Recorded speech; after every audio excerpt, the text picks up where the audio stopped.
Të nderuar zonja dhe zotëri, mirëmbrëma, do të jemi së bashku në edicionin qendror informativ këtu në ekranin e kanalit 7. Ndër të tjera do të ndiqni.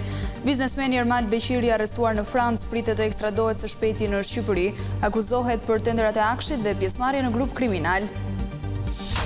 Belinda Balluku thirret në datën 31 korrik në prokurorinë e posaçme, ish numri 2 të qeverisë do t'i komunikohet zgjatja e hetimeve me 3 muaj.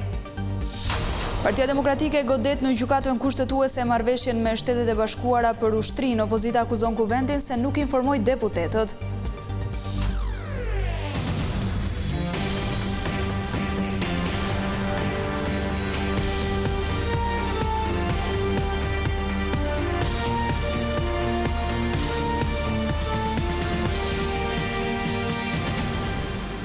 Vjem të njihemi më gjërësisht me zhvillimet kryesore të ditës.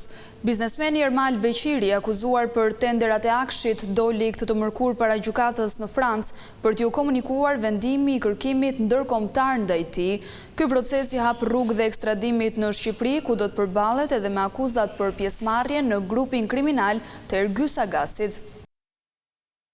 Një fluturim i gabuar i ka kushtuar lirinë e Ermal Beqirit, biznesmeni shqiptar i konsideruar si më i besuar i Ergjys Agasit, të cilët kërkohen për llogaritë SPAK në lidhje me skandalet e tenderave të akshit. Beqiri, i cili është arratisur në Francë për të shpëtuar përballjes me ligjin dhe akuzat e ngritura nga prokuroria e posaçme, është arrestuar me 25 korrik nga autoritetet franceze, pasi me një avion privat të marrë me qira shkeli zonën ajrore në një zonë me siguri të lartë, konkretisht mbi një central bërthamor, duke ngritur alarmin të autoritetet e huaja për ndonjë sulm të mundshëm. I minjëhershëm ka qenë reagimi i autoriteteve që me një avion luftarak kanë urdhëruar ndalimin e tij në pistën më të afërt. Sapo ka zbritur nga mjeti fluturues, Ermal Beqiri është arrestuar menjëherë dhe është dërguar në paraburgim. Gjatë kontrollit fizik ati i gjetën 3 pajisje teknologjike të fshehura në trup, pajisje në fakt gjurmuese që lejojnë të tregojnë vendodhin atyre që i disponojnë. Autoritetet franceze kanë patur dyshime se Beqiri mund të ketë vendosur nga presioni nga dikush tjetër që mund të ketë porositur fluturimin. Në dëshminë e tij Beqiri u tha policisë franceze se bëri gabim me lartësinë e tij, pasi ishte në një telefonat me nënën e tij. Ndërkohë ai do të rrezikonte një gjë prej 7.000 eurosh. Pas verifikimit, pala franceze ka konstatuar se bëhet fjalë për Ermal Beqirin në kërkim nga Interpol për llogaritë e drejtësisë shqiptare. Këtë të mërkur ai u përball me gjykatën franceze jo vetëm për fluturimin e tij të gabuar që i kushtoi lirinë, por dhe për kërkesën që policia shqiptare u ka dërguar ndërkombëtarëve për arrestimin dhe ekstradimin e tij. Do të jetë SPAK, policia dhe Ministria e Drejtësisë që do të kopësisin dosjen dhe më pas do ja përcjellin autoriteteve franceze për ekstradimin e Ermal Beqirit. Nëse ky i fundit do të refuzojë, atëherë do të jenë gjykatat franceze që do të vendosin për fatin e tij, nëse do të ekstradohet apo jo në Shqipëri në lidhje me akuzat e ngritura prej disa muajsh tashme nga organet e hetimit. Beqiri akuzohet së bashku me Ergjys Agasin se kanë përfituar tendera me vlerë miliona euro nga akshi, ndaj tij rëndojnë akuzat të rënda si konkurrencë e paligjshme, heqje e paligjshme lirisë, mosbarazinë e tendera, grup të strukturuar kriminale të tjerë. Biznesmeni Ermal Beqiri, sipas opozitës, ka në pronësi 2 aeroplan të vegjël të regjistruar në Sloveni. Partia Demokratike vëren se ai fluturonte pas një pengesë në Europë, ndërsa prokuroria e posaçme sipas saj nuk bëri asgjë për ta ndaluar. Partia Demokratike akuzon prokurorinë e posaçme se nuk po heton siç duhet biznesmenin Ermal Beqiri, i cili është i përfshirë në dosjen e akshit. Në një deklarat për media, demokrati Belind Kolliçi, teksa postoi disa foto të avionëve që sipas tij i përkasin Beqirit, shprehet se ai ka fluturuar i lirë me to, ndërsa SPAK nuk ka marrë asnjë mas. Ermal Beqiri u arrestua teksa pilotonte avionin e tij personal, që është në fakt pikërisht ky avion që shihni në ekran, që mbart logon Soft Solution. Ky avion që shihni në këtë ekran është në pronësi të kompanisë Fly Solution, të regjistruar nga shtetasi Ermal Beqiri në Sloveni. Sipas opozitës, këto mjete duhet të ishin sekuestruar me kohë, por vetë prokuroria e posaçme ka lejuar Beqirin që të lëvizë pa pengesa kudo në Europë. Nëse SPAK, nderuar qytetar, do të kishte kryer detyrën dhe do të kishte bashkëpunuar me autoritetet slovene, kjo kompani që sapo ju treguam dhe avionet e saj do të ishin vënë prej kohësh në sekuestro dhe nuk do të përdoreshin dot nga një person i shpallur në kërkim ndërkombëtar si Ermal Beqiri, as për fluturimet e tij personale dhe as për transport të kush e di se çfarë tjetër. Logjika është fare e thjeshtë. është pikërisht pak autoriteti që ka lejuar shtetasin Ermal Beqiri të lëviz lirshëm. Ermal Beqiri u arrestua në Francë pas fluturimit mbi një reaktor bërthamor. Sipas mediave ndaj tij, u ngritën dyshime për veprimtari spionazhi. Ish numri 2 i qeverisë duhet të paraqitet në SPAK të premte në 31 korrik. Prokuroria e posaçme pritet të komunikojë zgjatjen e hetimeve që po kryen ndaj saj dhe me 3 muaj, konkretisht deri në tetor. Këtë të mërkur i njëjti vendim u komunikua edhe Eralde Lezi të Kesh dhe Gentian Gjyli të Arrëshës. Balluku është marrë e pandehur për shkelje të barazisë në tendera, ndërsa po hetohet edhe për korrupsion dhe pastrim parash. Ish-presidenti Ilir Meta akuzoi prokurorinë e posaçme se po e mban padrejtësisht në qeli pa patur prova për fajsinë e tij. Ndërkohë Monika Kryemadhi kundërshtoi argumentet e SPAK lidhur me tenderin e fibrave optike të fituar nga kushëriri i saj Ardian Shatku. Ish-presidenti Ilir Meta pretendoi në seancë gjyqësore se SPAK e ka përfshirë marrëveshjen e interkoneksionit me kompaninë e Adrian Shatkut, qëllimisht në akuzë për ta mbajtur atë në qeli. Ai hodhi akuza edhe ndaj ish agentit të inteligjencës amerikane Charles McGonigal, si të përfshirë në hetimet që prokuroria speciale ka kryer ndaj tij. Unë kam qenë prezent kur është bërë kontrolli i banesës. Kam qenë prezent kur zonja Kryemadhi ka pretenduar se një nga celularët e gjetur atje ishte celulari i saj personal. I është bërë qartë që ky është telefoni im dhe jo i mamas time. Dhe unë, deputetët e të tjerë, me sa mbaj mend, kanë rënë dakord që të shënohet në proces verbal. Herën e kaluar dëgjuam që gjykata është shprehur që të bëhet ekspertimi i telefonit të Fatime Kryemadhit, kur ai nuk është i saj. Këto janë veprime të qëllimshme kundër Ilir Metës. Ndërkaq, ish ligjvënësja Monika Kryemadhi kundërshtoi prokurorinë e posaçme për dyshimet e SPAK se ka ndikuar që kushëriri i saj të përfitonte lidhjen e marrëveshjes së fibrave optike me kompaninë Unify të Adrian Shatkut. Ajo pretendoi se prokuroria në mënyrë selektive ka përdorur vetëm 65 emaile për të përpiluar akuzën, duke bërë interpretime dhe deduksione. Mesazhet që pretendon akuza që kanë ndikim të palishëm me dokumenta shkresore kundërshtojnë njëra tjetrën. Atëherë në këtë rast vetëm dëshmia e Edi Ramës, e Angela Gacit, e Milena Aritos, e Edmonda Gjinastos, e gjithë zinxhirit të përgatitjes së kësaj dosje, vlerëson dhe jo çfarë kanë bërë. Po, jo çfarë kanë bërë, por ata duhet të përgjigjen përballë gjykatës për të vërtetuar që këto vendime që kanë marrë në favor të Unified, a ka ndikuar Monika Kryemadhi apo Ilir Meta, a u ka premtuar gjë Monika Kryemadhi, a ju ka dhënë kundërshpërblim Monika Kryemadhi. Në bashkëpunim me shqipti akuzohet se ka kryer korrupsion, pastrim parash dhe fshehje të ardhurash në çështjen çesdia, lobingu dhe për disa fatura mjekësore. Seanca e radhës u caktua në 10 shtator. Me argumentin e shkeljeve të bëra nga parlamenti, opozita goditi në kushtetuese marrëveshjen me Shtetet e Bashkuara, edhe pse thot se mbështet marrjen e Huas, Partia Demokratike këmbëngull se shumica e deputetëve nuk është njohur fare me dokumentin, por këto pretendime janë hedhur poshtë nga socialistët. Partia Demokratike ka çuar në gjykatën kushtetuese marrëveshjen e UHAS $302 milion me SBA-n për forcimin e kapaciteteve të forcave të armatosura. Në një dalje për mediat, kreu i grupit parlamentar të PD Gazmend Bardhi sqaroi se procedura e ndjekur gjatë seancës të SHN-s është në shkelje të kushtetutës. Marrëdhëniet strategjike të Shqipërisë me Shtetet e Bashkuara të Amerikës meritojnë shumë më tepër se sa të përfaqësohen përmes akteve antikushtetuese të Edi Ramës. Sipas Bardhit, gjatë seancës janë kryer 7 shkelje nga parlamenti. Deputetët duke nënshkruar deklaratën e konfidencialitetit për të mos e publikuar marrëveshjen. Nuk ka kërkuar Këshilli i Ministrave që marrëveshja të jetë sekrete. Mund të shmanget as me vullnet politik. Nuk shmanget zbatimi i kushtetutës me vullnet politik. Pra me gjithë vullnetin që kemi ne për ta votuar marrëveshjen, nuk mund të shmangen detyrimet që përcakton Kushtetuta e Republikës Shqipërisë. Madje Partia Demokratike pretendoi se pjesa dërmuese e deputetëve që e kanë votuar marrëveshjen nuk e kanë lexuar dokumentin.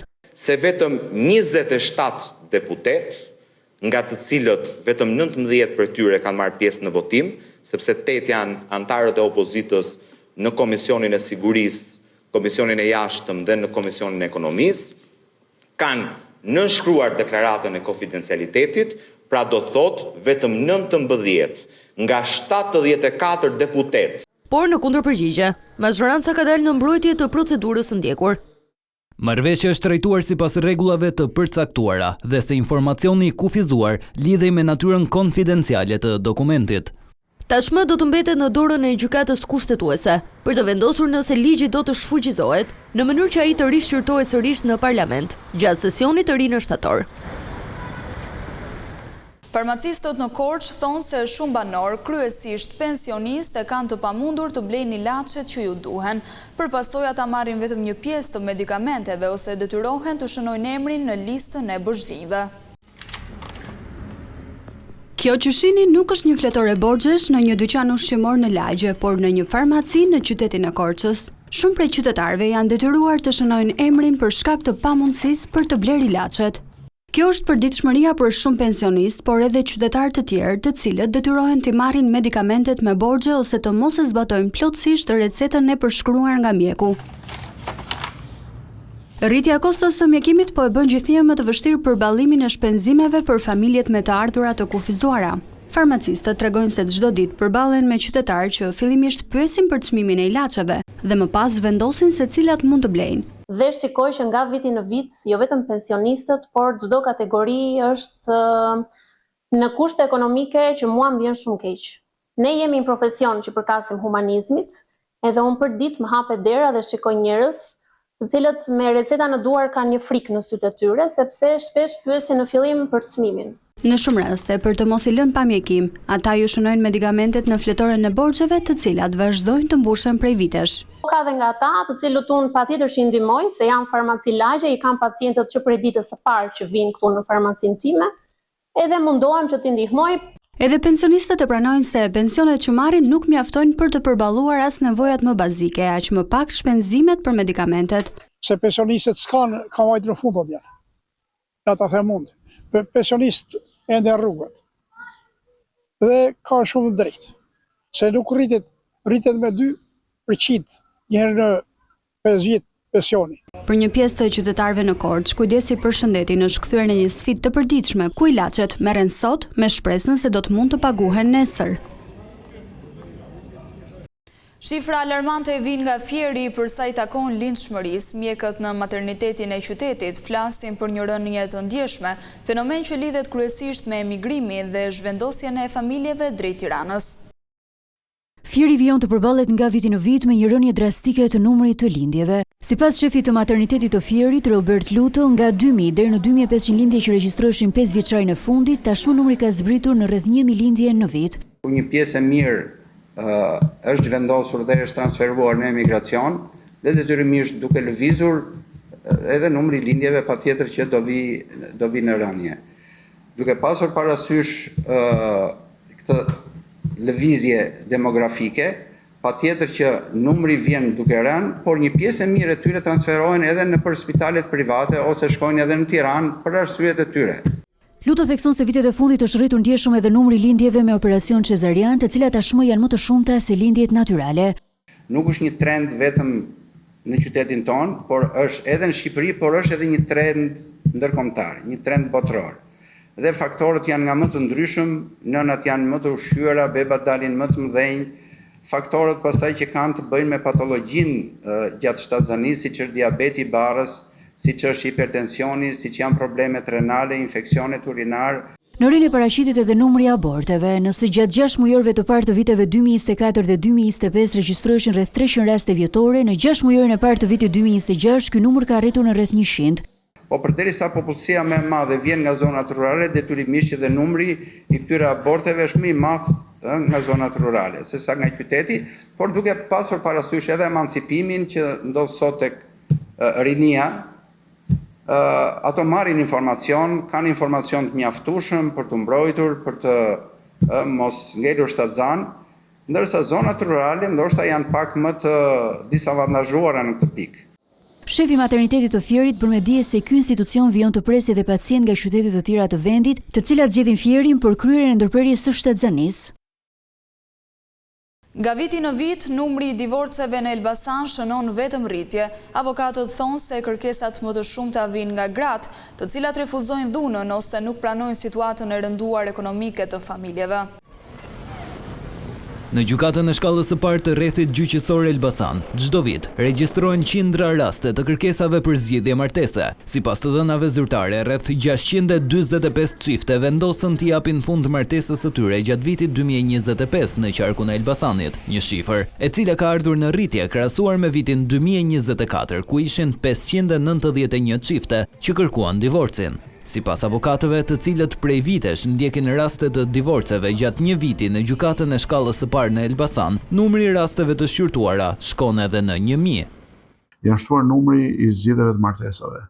Dhe realisht aktualisht në gjykatën e shkallës së parë në numër eksaktësisht mund ta ketë kancelari ose sekretaria gjyqësore në gjykatë, por në dijenin time duhet të jenë rreth 1100 çështje. Në Elbasan janë gratë ato të cilat po depozitojnë më tepër kërkesa për divorc. Shkaqet kryesore mbeten mospranimi i dhunës, ekonomia dhe humbja e respektit ndaj bashkëshortit ose bashkëshortes. Kërkesat për divorc janë nga gratë, bëhen nga gratë. Pasi problemi kryesor është dhuna, elementi i dhunës familje, dhunës psikologjike, ka ardhur një moment që është sosur pjesa e durimit dhe gjithë janë drejtuar gjykatës. Njëkohësisht përpos tyre janë edhe disa shoqata jo qeveritare, të cilat janë në mbrojtje të interesave të grave dhunuara dhe edhe ato kanë me juristët e tyre hapin procese të kësaj natyre. Plotësimi i vakancave në gjykatën e Elbasanit me trupat e gjyqtarëve është reflektuar edhe tek koha e trajtimit të një çështjeje divorci. Avokati thotë se në rastet kur çiftet nuk kanë fëmijë, divorci mund të mbyllet në një periudhë kohore rreth 1 muaji. Në vitin 2026, proceset që janë me fëmijë duan 3 apo 4 muaj që janë me fëmijë. Kurse ato që janë pa fëmijë mund mbarojnë edhe për 1 muaj e gjysmë dhe për 2 muaj. Ka humbur respekti reciprok, ka humbur jetesa përbashkët, ka humbur qëllimi për cilin ishte lidhur martesa dhe kryesisht janë konfliktuale. Edhe pse ka një rritje të lehtë të kërkesave që vijnë nga gratë që kanë status të ulët social, sërish në gjykatë mbizotërojnë kërkesat nga gratë, të cilat janë më të pavarura ekonomikisht. Kjo ishte gjithçka e përgatitur për këtë edicion informativ. Unë ju falenderoj për vëmendjen. Bashkë mirëpafshim.